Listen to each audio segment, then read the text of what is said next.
Audio Jungle.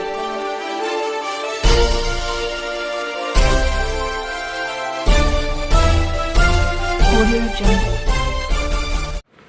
नमस्कार, मी यशवंत आणि आपण पाहत आहात बहुजन सैनिक महाराष्ट्र लाईव्ह. नमस्कार, मी कविता तळेकर. आपण पाहत आहात बहुजन सैनिक महाराष्ट्र लाईव्ह आयोजित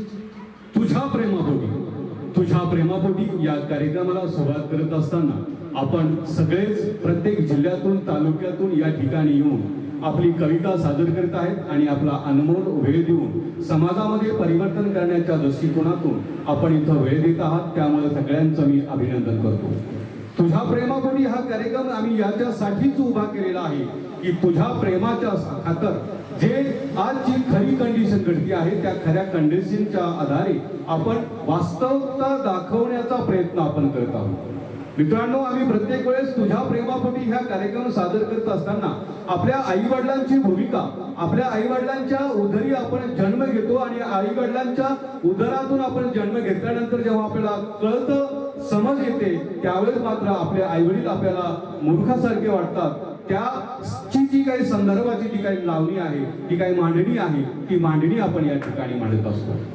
मित्रांनो, तुझ्या प्रेमापोटी हा जो कार्यक्रम आहे, निश्चितच तुम्ही प्रेम करत राहा, मरेपर्यंत प्रेम करत राहा. एवढं अफाट प्रेम करा की त्याला काही गणतीच नसेल, अशा पद्धतीनं प्रेम करा. पण आई वडिलांना न सोडता असं मूर्खासारखं प्रेम करू नका.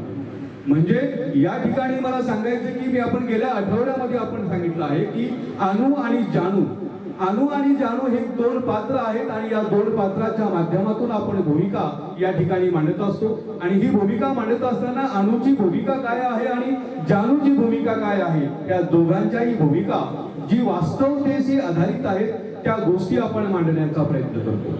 गेल्या आठवड्यामध्ये अनुच्या संदर्भामध्ये आपण बोलणं झालं होतं. अनु आणि जानू या दोघांचं जे प्रेम आहे, या प्रेमाच्या संदर्भामध्ये करत असताना अनुची जी भूमिका आहे ती जानूला संदिग्ध वाटते गेल्या आठवड्यामध्ये. आणि गेल्या आठवड्यामध्ये ही संदिग्ध भूमिका वाटत असल्यामुळं जानूचं मन त्या अणूवरती लागत नाहीये.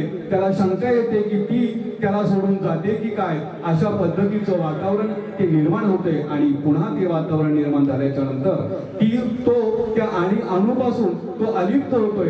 आणि तो अलिप्त झाल्याच्या नंतर अणूची काय भूमिका आहे ती आपण थोडक्यात ऐकूया. नमस्कार.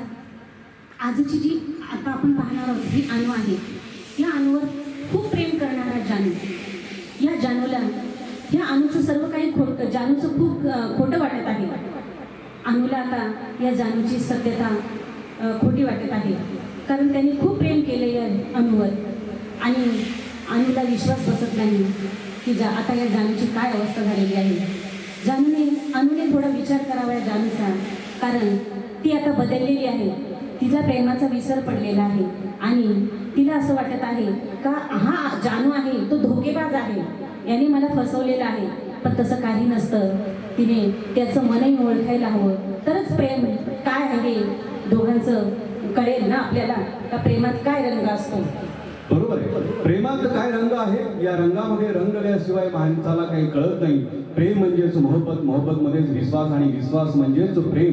अशा पद्धतीचं प्रेम आपण या देशासमोर, या जगासमोर एक वास्तवतेशी निभावलेलं प्रेम आपण इथं मांडतो आहे. आणि ते मांडत असताना जेव्हा माझी म्हणजे जानूची जी काही भूमिका आहे, ती जानूची भूमिका निश्चितच चांगली की वाईट आहे हे तुम्ही ठरवायचे. परंतु जानूला असं वाटतंय की अनु मला सोडून ती दुसऱ्याशी प्रेम करते आहे आणि ती दुसऱ्याशी प्रेम करत असताना ती माझी होत नाहीये, मला ती नको आहे, अशा पद्धतीची जी भूमिका आहे. म्हणून जानू तो त्या गम मध्ये येऊन म्हणतो आहे, मजबूरी के साथ कभी प्यार मुझे मत करना, मजबूरी के साथ कभी प्यार मुझे मत करना, एहसान करके मुझे कभी खुशियां दान मत करना, दिल करे तो सच्चा प्यार करना, वरना झूठी आंख से मुझे बदनाम न करना.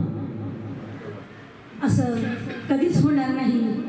प्रिया, मी तुझी आहे, तुझीच राहणार आहे. प्रिया मी तुझी आहे, तुझीच राहणार आहे. तुझ्या विना ही आपल्या प्रेमाची कहाणी अधुरी आहे. तुझ्या विना ही प्रेमाची कहाणी अधुरी आहे.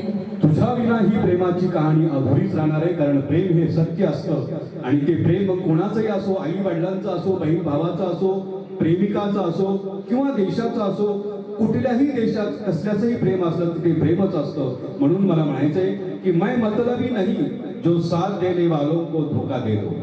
मैं मतलबी नहीं जो साथ देने वालों को धोखा दे दो. बस मुझे समझना हर किसी की बस की बात नहीं. बस मुझे समझना हर किसी की बात नहीं. प्रिया तुझे नी माझे हे नाते, तुझे नी माझे हे नाते असेच पावसाचे गीत गाणार आहे.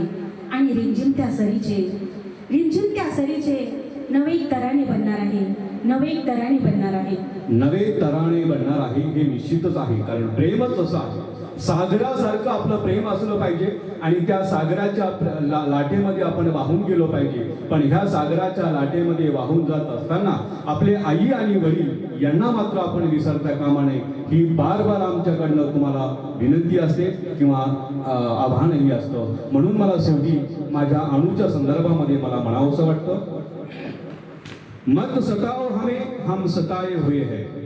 मत सताओ हमें हम सताए हुए हैं. अकेला रहने का गम उठाए हुए हैं. खिलौना समझकर ना खेलो हमसे.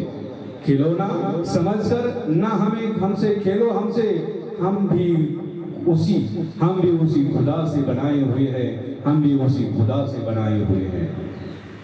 खरंच प्रेम इतकं पवित्र आहे की संकोच नको आणि शंका नको. त्यात उत्तर सापडतेच असं नाही प्रेमात, पण प्रश्न निर्माण होतातच कसे. प्रिया तू जरी हरवलास तरी मी तुला शोधत राहील आणि नव्या वाटेवर मी तुझी वाट पाहत राहील.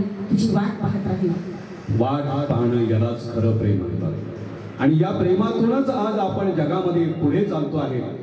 आणि ह्या पुढे चालत असताना आई वडिलांना कधी सोडायचं नाही. जे मुलं आई वडिलांना सोडून त्या मुलीच्या पाठीमागे लागतात आणि शेवटी त्या मुलगी त्याच्यापासून बाजूला होते, जेव्हा ती मुलगी त्यापासून बाजूला होते त्यावेळेस मात्र त्या मुलाची भूमिका मृत्यूशी झेंडत असते. आणि त्या मृत्यूशी खेळत असताना तो स्वतःचा जीव धोक्यात टाकतो आहे. तो स्वतःचा जीव धोक्यात टाकतो आहे, परंतु आई वडिलांचाही जीव तो धोक्यात टाकतोय. ही गोष्ट करू नका. हीच आमची आव्हान आहे, हीच आमची कळकळीची विनंती आहे. अशाच पद्धतीची आमची जी काही नोकझोक आहे ही अशीच नोकझोक ही चालतच राहील. पण खऱ्या जो कार्यक्रम आहे, कवीचा जो कार्यक्रम आहे, त्या कवीच्या कार्यक्रमाला आपण सुरुवात करूया. मी या कार्यक्रमाचे मुख्य सूत्रसंचालिका तळेकर मॅडम यांना विनंती करतो की त्यांनी पुढील कार्यक्रम सादर करायचा आहे. बहुजन सैनिक महाराष्ट्र लाईव्हला लाईक करा, शेअर करा, सबस्क्राईब करा आणि बेल आयकॉनवर क्लिक करा.